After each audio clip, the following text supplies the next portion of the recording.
Et si la richesse n'était pas une question de chance, mais une compétence que l'on apprend trop tard?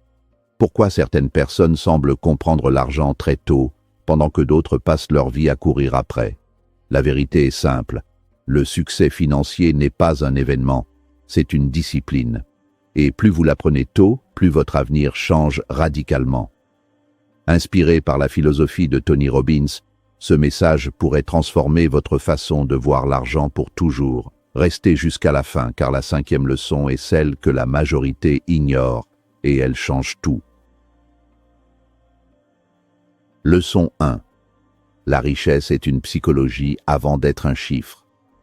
La plupart des gens perçoivent la richesse comme une simple accumulation de zéros sur un compte bancaire, une finalité arithmétique qui dépendrait uniquement de la chance ou du travail acharné.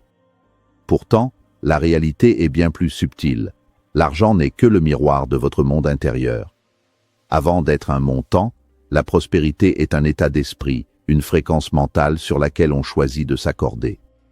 Si vous ne changez pas votre logiciel interne, aucun gain extérieur ne pourra compenser une mentalité de manque. C'est la raison pour laquelle tant de gagnants au loto finissent ruinés. Ils ont reçu un chiffre de riche avec une psychologie de pauvre. Pour bâtir un empire, il faut d'abord ériger les fondations psychologiques qui permettront de le soutenir sans s'effondrer sous le poids des responsabilités ou de la peur. Le succès financier commence par une déconstruction radicale de vos croyances limitantes. Depuis l'enfance, nous sommes bombardés de phrases toxiques comme « l'argent ne pousse pas sur les arbres » ou « il faut travailler dur pour gagner sa vie ». Ces mantras créent une barrière invisible entre vous et l'abondance. Les personnes prospères développent tôt une mentalité d'abondance qui leur permet de voir le monde comme un réservoir infini d'opportunités. Là où la majorité voit un mur de briques, l'esprit préparé voit une porte déguisée ou une échelle à construire. Cette différence de perception n'est pas innée. Elle se cultive par la lecture, l'observation et la remise en question constante de nos propres certitudes.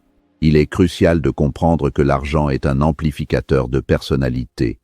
Si vous êtes généreux, l'argent vous permettra d'aider des milliers de personnes. Si vous êtes anxieux, il ne fera qu'augmenter votre peur de tout perdre. Apprendre jeune à contrôler ses émotions face aux fluctuations du marché ou aux imprévus de la vie est une compétence inestimable.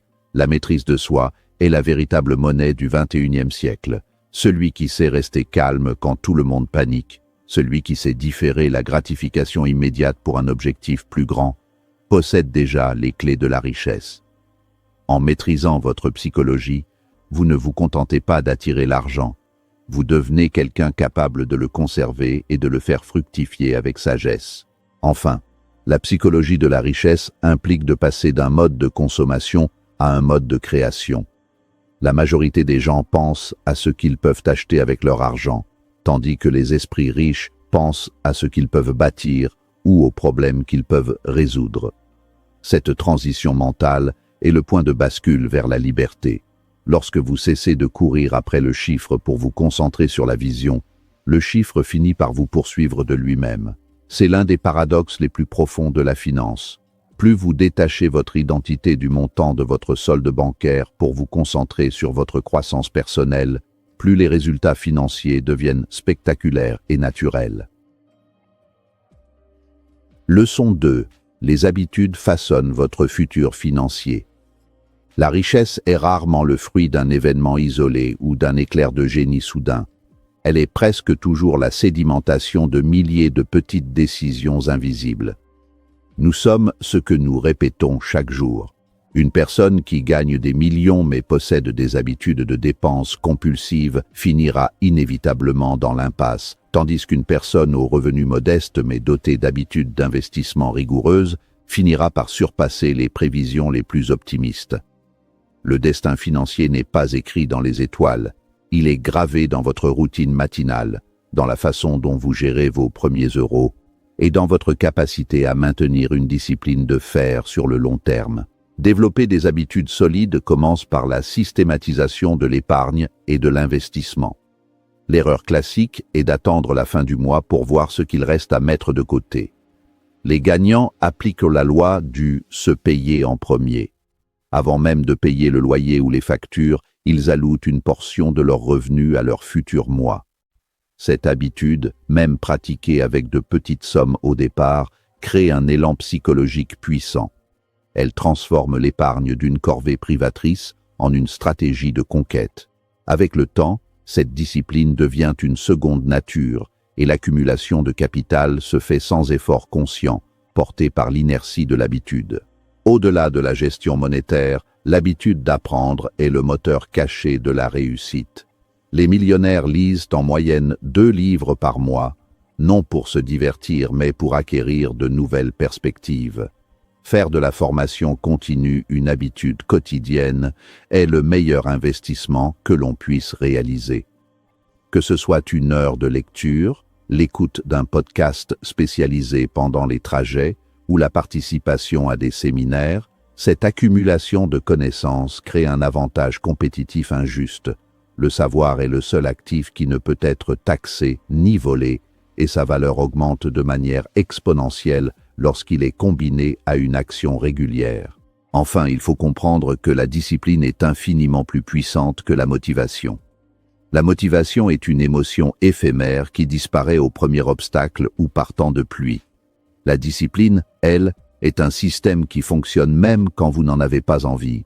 C'est la structure qui vous permet de continuer à investir quand le marché baisse, de continuer à travailler sur votre projet quand les résultats tardent à venir et de résister aux tentations de la consommation ostentatoire. En construisant des habitudes saines, vous automatisez votre succès. Votre futur financier n'est alors plus une question de si, mais simplement une question de quand, car vos actions quotidiennes vous y conduisent inéluctablement. Leçon 3. Apprenez la valeur du temps. Le temps est la seule ressource véritablement non renouvelable dont nous disposons. Contrairement à l'argent que l'on peut perdre et regagner, chaque seconde qui s'écoule est définitivement perdue.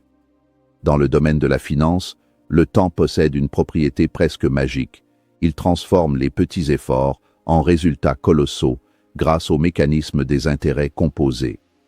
Albert Einstein qualifiait d'ailleurs les intérêts composés de 8e merveille du monde. Comprendre cette puissance, c'est comprendre que le moment où vous commencez est souvent plus important que le montant avec lequel vous commencez. Le temps est le levier qui permet à l'ordinaire de devenir extraordinaire. Commencer jeune est un avantage stratégique colossal que l'on ne réalise souvent que trop tard. Si vous investissez une somme modeste à 20 ans, elle aura 40 ans pour croître, doubler et redoubler encore. Si vous attendez 40 ans pour commencer, vous devrez investir des sommes 10 fois plus importantes pour espérer rattraper le même niveau de richesse à l'âge de la retraite. C'est le prix du retard. Le temps agit comme un vent arrière qui pousse votre navire financier sans que vous ayez besoin de ramer plus fort. Plus vous laissez la croissance agir en votre faveur tôt, moins vous aurez besoin de faire d'efforts héroïques plus tard dans votre vie. Mais la valeur du temps ne se limite pas au placement financier. Elle s'applique également au développement de vos compétences et de votre réseau. Apprendre une langue, maîtriser un logiciel complexe ou bâtir des relations de confiance demande des années. Il n'y a pas de raccourci pour l'expérience. En investissant votre temps judicieusement dès maintenant, vous construisez un capital humain qui rapportera des dividendes toute votre vie. Chaque heure consacrée à une activité à haute valeur ajoutée aujourd'hui se traduira par des opportunités décuplées demain. Il faut apprendre à protéger son temps comme on protège son coffre-fort, en éliminant les distractions futiles qui ne servent pas vos objectifs à long terme. Finalement, apprendre la valeur du temps, c'est apprendre à faire travailler l'argent pour soi plutôt que de travailler pour l'argent. La plupart des gens échangent leur temps contre un salaire, un troc qui a ses limites physiques puisque nous ne disposons que de 24 heures par jour. La richesse commence au moment où vous brisez ce lien linéaire. En utilisant votre temps pour créer des systèmes, investir dans des actifs ou bâtir des entreprises, vous créez des sources de revenus qui ne dépendent plus de votre présence physique. C'est là que réside la véritable liberté. Posséder son temps pour pouvoir le consacrer à ce qui compte vraiment, sans être contraint par des impératifs de survie financière. Leçon 4. Développer des compétences à forte valeur. Le marché financier n'est pas une entité mystique ou arbitraire. C'est un mécanisme géant qui récompense la valeur perçue et la résolution de problèmes. Si vous voulez augmenter vos revenus, vous ne devez pas demander au marché de vous donner plus d'argent. Vous devez devenir quelqu'un qui apporte plus de valeur. Le succès financier est le sous-produit de l'excellence dans un domaine qui compte pour les autres. Se concentrer sur des compétences à forte valeur ajoutée, high value skills, est le moyen le plus rapide et le plus sûr de se hisser au sommet de l'échelle économique, car ces compétences sont par définition rares et demandées.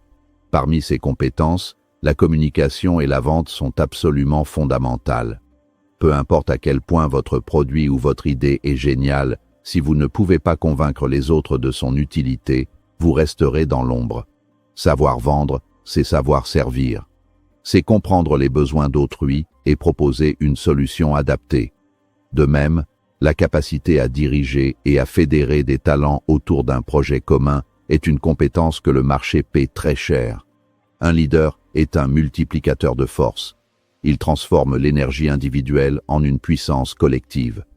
En développant ses aptitudes relationnelles et stratégiques, vous sortez de la catégorie des exécutants interchangeables pour devenir un pilier indispensable. La résolution de problèmes complexes est une autre mine d'or. Plus le problème que vous résolvez est grand, plus la récompense financière est importante.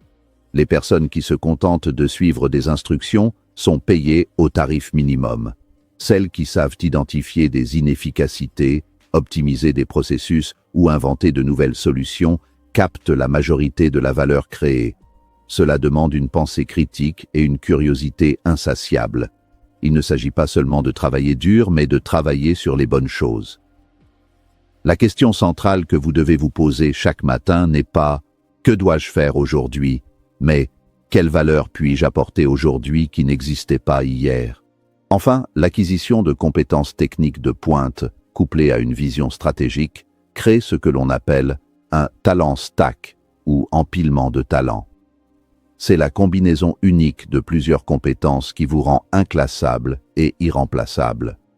Par exemple, un bon ingénieur est utile, mais un ingénieur qui sait aussi vendre et parler en public est une perle rare. Investir dans votre propre éducation est l'investissement au rendement le plus élevé, car personne ne peut vous le retirer et son potentiel de gain est illimité. Le marché est une arène de compétences. Assurez-vous que vos armes soient les plus aiguisées possibles pour transformer chaque défi en une opportunité de croissance. Leçon 5. Prenez la responsabilité totale. La leçon la plus difficile à intégrer, mais aussi la plus libératrice, est celle de la responsabilité totale. Dans un monde où il est de bon ton de se poser en victime des circonstances, de l'économie, de la politique ou de son éducation, choisir de prendre 100% de responsabilité pour sa situation financière est un acte révolutionnaire. Tant que vous blâmez des facteurs extérieurs pour vos échecs ou votre manque de résultats, vous leur donnez le pouvoir sur votre vie. Si c'est la faute du système, alors vous devez attendre que le système change pour réussir. En revanche, si vous acceptez que vous êtes le seul maître à bord, vous reprenez instantanément les commandes de votre destin. Prendre la responsabilité totale ne signifie pas que vous êtes responsable des événements imprévus qui vous frappent, mais que vous êtes absolument responsable de votre réaction face à ces événements. La vie vous lancera des défis, des crises économiques surviendront et des injustices se produiront. La différence entre ceux qui s'effondrent et ceux qui prospèrent réside dans leur capacité à transformer chaque obstacle en une leçon ou un tremplin. L'état d'esprit de responsabilité élimine l'excuse. Il remplace le « pourquoi cela m'arrive-t-il » par « que puis-je faire pour sortir de cette situation ?» C'est ce passage de la passivité à l'action qui définit les bâtisseurs d'empire. Cette autonomie s'applique également à votre éducation financière. Personne ne se souciera autant de votre argent que vous-même. Compter sur l'État, sur son employeur ou même sur un conseiller financier sans comprendre ce qu'il fait est une abdication de pouvoir. Vous devez devenir l'architecte de votre propre sécurité. Cela implique de faire l'effort de comprendre les mécanismes fiscaux, les produits d'investissement et les flux de trésorerie. La liberté financière n'est pas un droit, C'est une conquête qui demande de la vigilance et de l'implication. Lorsque vous décidez que votre avenir ne dépend plus de la générosité d'autrui ou de la chance, mais de votre travail et de votre stratégie, une force nouvelle se dégage de vous. En conclusion, la responsabilité totale est le ciment qui lie toutes les autres leçons. Sans elle, la psychologie de richesse s'effrite, les habitudes se perdent, le temps est gaspillé et les compétences restent inutilisées. C'est l'engagement ultime envers soi-même. En assumant vos erreurs comme vos succès, vous construisez une intégrité qui inspire la confiance et attire les opportunités. Le chemin vers la richesse est pavé de défis qui testeront votre détermination. Mais pour celui qui a décidé de ne plus jamais être le spectateur de sa propre vie, chaque jour est une chance de bâtir un héritage.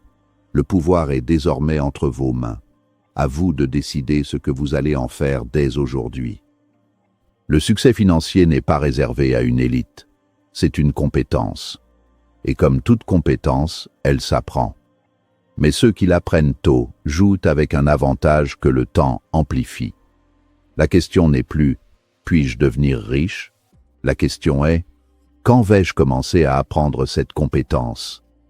Si ce message vous a inspiré, prenez une décision aujourd'hui, pas demain, aujourd'hui. Car votre futur financier commence avec une seule chose, votre décision d'apprendre.